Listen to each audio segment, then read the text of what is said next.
자, 유시민 작가가 썼던 이제 시민언론 민들레에 나왔던 예, 칼럼은 예. 다 보셨을 테고 굉장히 이제 적극적으로 본인의 의사를 이렇게 반영해 놨더라고요. 예. 직위원의 이름을 죽을 때까지 기억하겠다 이렇게 예. 했는데 전체적으로 평가를 하면 어떻습니까? 유시민 작가가 지금 직위원 부장판사를 우리 국민들이 똑똑히 쳐다봐야 한다라고 하는 부분. 그렇죠. 그게 시민들께서 저도 요새 이제 그런 말씀을 좀 대중강연을 많이 드리고 있는데 기억을 하시는 게 굉장히 중요합니다. 그러니까 이런 나름의 어떤 전문성을 가지고 많은 재량 범위 안에서 판단과 결정을 내리는 사람이 그냥 저지르고 나면 잊혀지고 끝이다. 이렇게 되면 그 뒤에 그러한 일을 맡은 사람이 또 이상하고 엉뚱한 짓을 할 가능성이 있거든요. 그러니까 이거를 기억하는 것이 최대의 응징이고 그런 기억을 통해서 다음에 또 다른 마음을 먹고 딴 마음을 먹고 이상한 짓을 하는 사람들이 그걸 하지 못하게 하는 예방 효과가 있기 때문에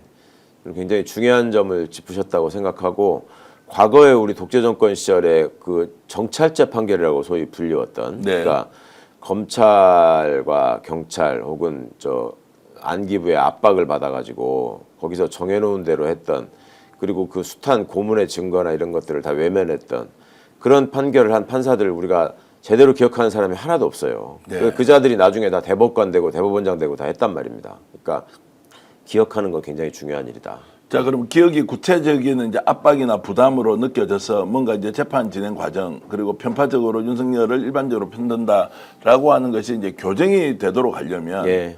자, 어떻게 이제 계속 그러니까 감시하고 지적을 해야 되는 거죠. 지금까지 보여준 것만으로도 본인이 무슨 굉장히 인권 친화적인 뭐 생각을 갖고 있어서 그런 건지는 모르겠는데 다른 사안에서 직위원 재판부가 그렇게 인권 친화적인 모습을 보였다고 화제가 된 적을 여기 한 번도 없었던 것 같고 예.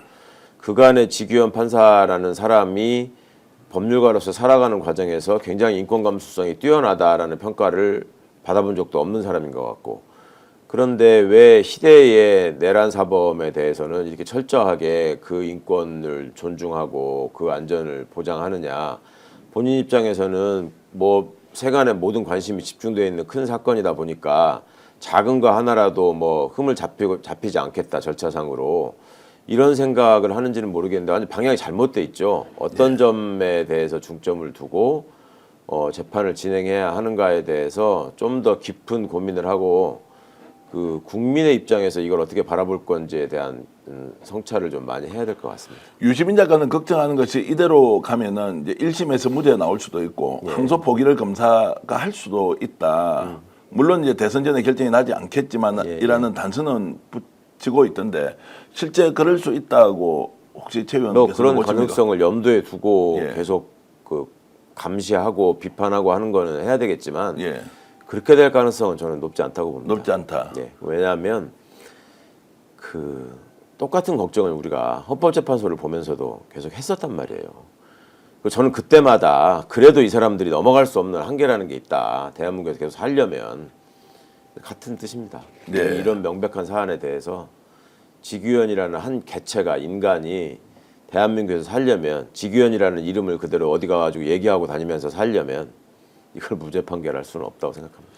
자, 그러면은 지금 이제 검사가 기피 신청을 할 수 있고 본인이 회피할 수 있고 회피는 이제 이미 1심이 들어갔으니까 안 되고 검찰에서 기피할 가능성이 없고 국회에서 탄핵하는 것도 현실적으로 매우 어렵다. 이제라고 이렇게 지금 해버리니까 국민들의 저항권 이제 목소리로 압박하는 수단 외에는 더 이상 생각할 게 없다. 이런데 실제로 지금 제 마음으로는 차라리 재판 중단하고 정권 바뀌고 특검 통해서 처음부터 다시 하자라고 이제 생각이 들기도 한데 자, 이것은 그러면 특검으로 가면 현재 재판은 중단이 됩니까? 아니면 특검으로 가게 되더라도 뭐 이 사안을 다룰 수가 없다고 이렇게 되는 것인지 이걸 좀 법리적으로 설명을 좀 해주시면 이 사안에 대해서 화가 많이 나신 분들은 직위원 판사의 재판을 못 믿겠으니까 중단하고 새로 하자라는 생각을 넘어서서 당장 윤석열하고 함께 묶어가지고 같은 방에 넣자 이런 생각을 하시는 분들도 많지 않을까요? 근데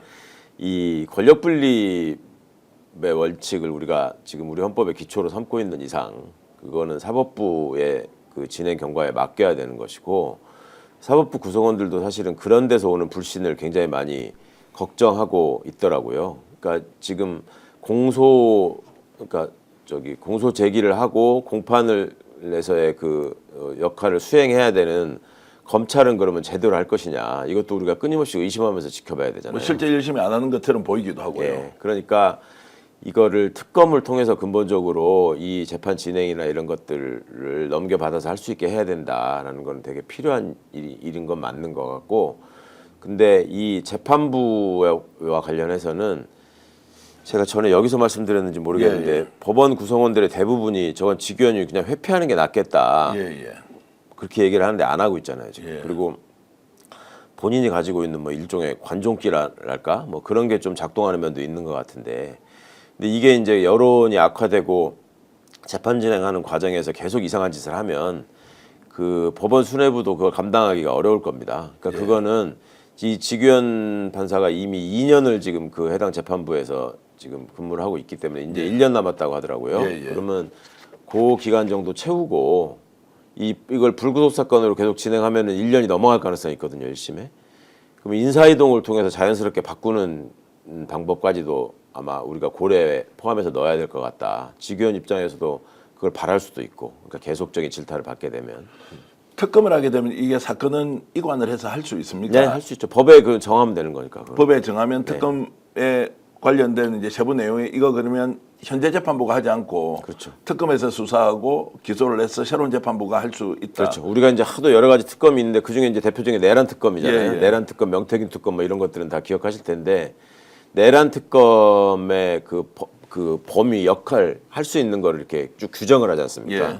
그러면 수사의 범위를 일단 규정을 해야 될 것이고, 예. 지금 빠져 있는 여러 사람들에 대한 추가 수사라는 걸 규정을 해야 될 것이고, 기존의 수사를 통해서 제기된 그 공소가 제기된 사건은 어떻게 할 것이냐. 네. 그것도 특검이 내란 사건의 경우에는 다 공판을 진행한다, 공판을 수행한다, 이렇게 이제 규정을 넣으면 됩니다. 그러면 그것은 이제 특검의 사안에서 내란 특검이라고 하는 그 항목에다가 이제 넣어 놓으면 그렇죠. 현재 재판은 중단된다 이렇게 보면 됩니까? 아니면 재판은 그대로 가고 재판은 가고 재판은 검사가 가고 바뀌는 거죠. 예. 검사가 바뀌고 그러면은 이제 그 공소 유지하는 검사가 바뀌는 그렇죠. 것이고 더 명확하게 따질 수 있으니까 수사 내용을 거기 가져가서 예.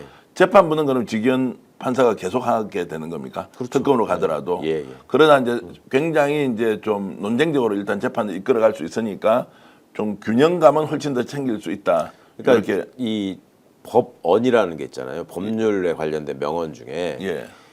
그 공정한 결과도 중요하지만 공정하게 보이는 과정이 더 중요하다, 이런 얘기가 있거든요. 네. 그게 왜 나왔겠습니까? 지금 같은 상황 때문에 뭐 직위원이라는 사람이 보인 그간의 행동, 검찰이라는 조직이 갖고 있는 그 정치적 속성, 또 윤석열이가 가지고 있는 그 특이한 위치, 뭐 이런 것 때문에 다들 이제 불신을 하고 있는 것인데, 그런 어떤 공정하게 보이지 않는 모습을 해소하기 위한 노력, 이런 것들을 해야 될 것이고, 그거를 또 질타하고 촉구할 책임이 주권자인 시민한테 있는 거고, 지금 아직까지 이게 지금 정리가 안 돼서 그렇지 점차 이제 정권이 바뀌어서 새로운 정부가 출범하고, 또 새로운 정부가 출범한다는 거는 특검이 본격적으로 가동될 수 있다는 얘기잖아요. 예. 그렇게 되면서 좀 여러 가지 공기나 분위기가 바뀌면 이 재판 상황에 대해서도 또 다른, 그러니까 우리가 걱정을 좀 덜 수 있는 여러 조치들이 이루어질 거라고 생각합니다.